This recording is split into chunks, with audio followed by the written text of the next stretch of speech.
സംസ്ഥാനത്ത് വനവാസി മേഖലകളിലെ യുവതികൾക്കിടയിൽ ആത്മഹത്യ വർദ്ധിക്കുന്നു. തിരുവനന്തപുരത്ത് 11 വർഷത്തിനിടയിൽ 110 വനവാസി യുവതികളാണ് സ്വയം ജീവനൊടുക്കിയത്. ഓരോ കേസ് അന്വേഷണവും പാതിവഴിയിൽ നിലയ്ക്കുന്നത് ഇത്തരം ആത്മഹത്യകൾ വർദ്ധിക്കുന്നതിന് കാരണമാകുന്നു.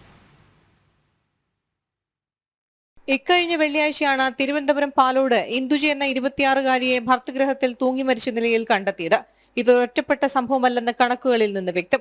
സംസ്ഥാനത്തെ വനവാസി മേഖലകളിലെ യുവതികളിൽ ആത്മഹത്യ ചെയ്യുന്നവരുടെ എണ്ണത്തിൽ വലിയ വർധനവുണ്ടാകുന്നു.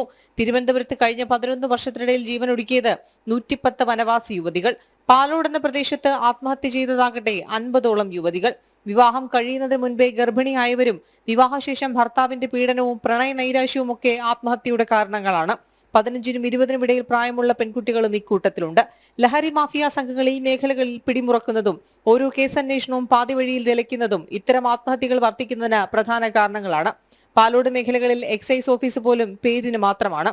ഇത്തരം ആത്മഹത്യകൾ തടയുന്നതിൽ സർക്കാരിന്റെ ഭാഗത്തുനിന്നും കർശനമായ നടപടികളാണ് ആവശ്യം.